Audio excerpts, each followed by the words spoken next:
How's it going, everyone? Welcome back, and I hope you all had a fantastic holidays these last few weeks, as well as a nice vacation. But now let's go back to our fixed schedule, and that is covering tech. And in this video, I know for a fact there's a lot of us who got an Apple Watch for our first time, or maybe you are a veteran, but I know for a fact there's some features you are overlooking, as these are the commonly forgotten features that everybody always forget that the Apple Watch can do. So here is an Apple Watch Ultra, running the latest version of watchOS 11. But regardless on the Apple Watch you have, the feature that I'm covering in today's video should work upon every Apple Watch so long as it's on the latest version of watchOS.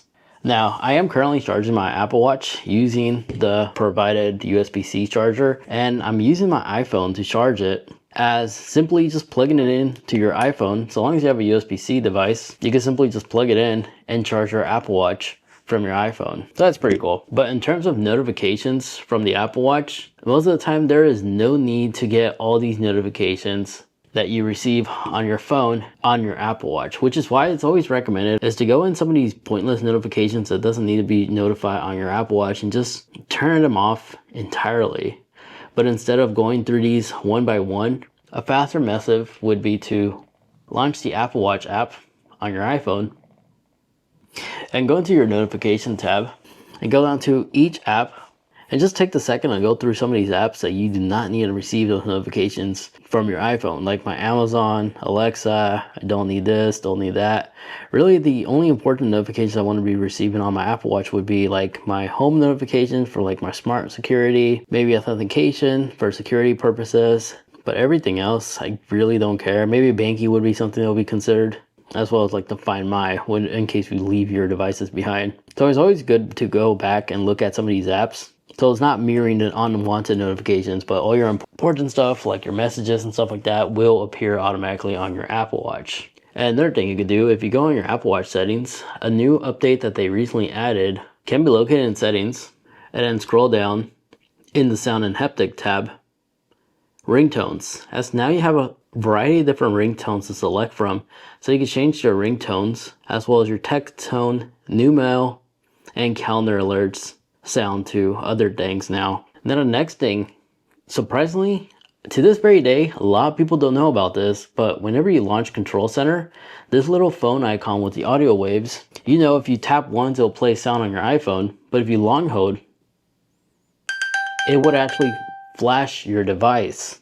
As crazy it may sound, there still is a handful of people that don't know about this trick. And you can also do this exact same thing on the iPhone as well. You see, if we launch Control Center, move this out, you can find an icon of the Apple Watch which will allow you to play sound to locate your Apple Watch in case you misplace it somewhere. And you'll be able to find it by simply adding a new control to your widget page. And if you scroll down, you'll find it under the Watch app right here, Pin My Watch. But even if you're still having a hard time locating your Apple Watch, the heart rate sensor, you could cause it to flash like you can with your iPhone by simply launching the Find My app on your iPhone. Go on your devices and look for your Apple Watch, and then just tap play sound. And you can see it's flashing and playing sound utilizing the heart rate sensor LED lights. And once you find it, you can just tap dismiss. Now another overlooked thing is still in the Control Center, because all the way at the very bottom, you could actually tap and remove some of these icons that you don't need, as well as rearrange them to your own personal preference. Now, the latest generation Apple Watches, by default, they now have 64 gigabytes of internal storage. And just like your iPhone, you can just find this in the settings and then go in general and about to visually verify that you do have the 64 gigabyte model, which is a lot of storage, which is why I recommend storing your playlists, your podcasts, as well as offload maps on your Apple Watch. If you like to offload maps, it's as easy as just quickly launching the map app on your iPhone and then go into maps. And what you want to do is tap on your profile picture and then select offline maps. And you can tap download a new map, which will take you to this page where you can enter a location and use the square to like make it bigger or smaller, and then just hit download and it'll give you the exact measurement of the storage it will take up. But once you tap done, allow it to offload and then enable sync with Apple Watch. And now every time when you dock your Apple Watch every night, that offload map that we've created will be saved on the Apple Watch. And then in addition to that, back on the iPhone, if you tap on library, this is where you go in and create some offload routes, guides, places, as well as pin.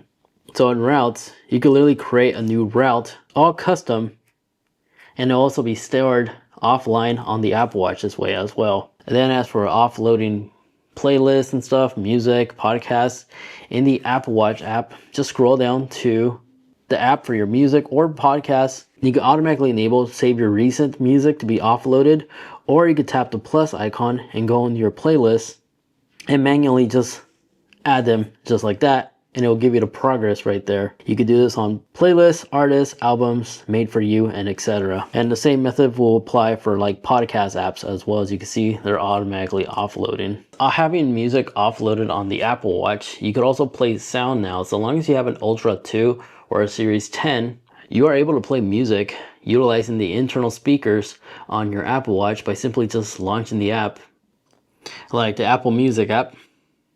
Select your playlist. Now it's playing music for my iPhone. Select right here. Select AirPlay. You can select the Apple Watch.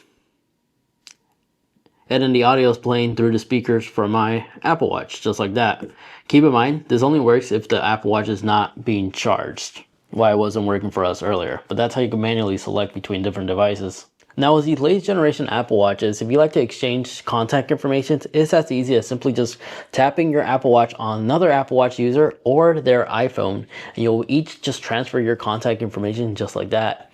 You can also do the exact same thing when it comes to completing money transactions. Instead of having their contact information to send them Apple Cash, you can now just double tap the power button on the side of your Apple Watch and just go down and select the payment method of choice, go down and tap on tap the cash and just add the number amount, hit continue, and double tap to confirm.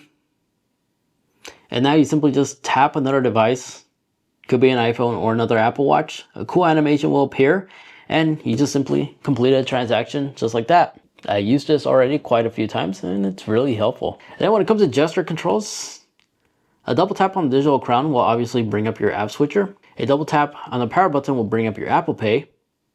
A single tap on the power button will bring up your control center. And a long hold on top, regardless if you're on the home page or not, you'll always have access to your notifications. And if an app is ever acting funny, a long hold on the power button and a long hold on the digital crown will force close the app. So next time when you open it, it will start from fresh. Now, if you like to quickly turn off your always on display, of course, the best method of doing this is just by simply launching Control Center and look for theater mode. By enabling theater mode when you cover your wrist, your Apple Watch is still on, but all your notifications are going to be silent and your always on display is disabled. And of course, you can use digital crown to quickly take a quick peek and rotate it back down. Ideal to use in theaters, of course.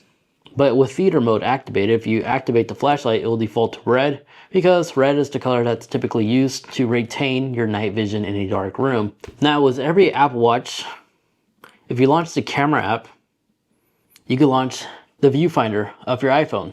But the way people have been utilizing this lately is they've been treating this more like a quick baby monitor, as you can have your iPhone in a different room and monitor it all right there on your wrist. So that's a nice little tip you could do with this camera. And if your hands are full, a 2-finger tap on the screen 2:35 p.m. will cause the Apple Watch to verbally read out loud the time. And if you're using the Mickey Mouse or Minnie Mouse watch faces, those characters will tell you the time in their character voice as well. But when it comes to nifty reminders or nifty tools, if you need to set a timer, you could just say 25 minutes, 5 minutes without actually saying set a time, as Siri is able to understand what you mean. So I could do something like this, 5 minutes.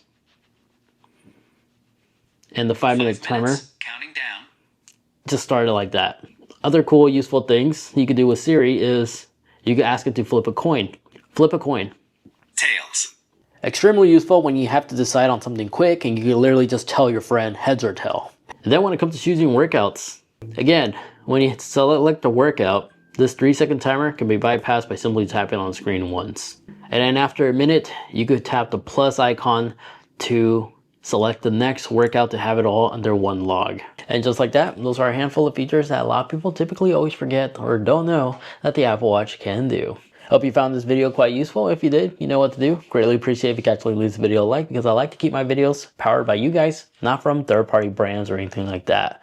And of course, all the accessories and stuff you saw in today's video, like this Apple Watch band, will be in the link in the description down below. Now, if you'd like to see the complete list of all my favorite apps of last year, I covered that whole video right over there. So there are some great third-party apps you can install on your Apple Watch, and most of them are actually free. Thank you so much for watching.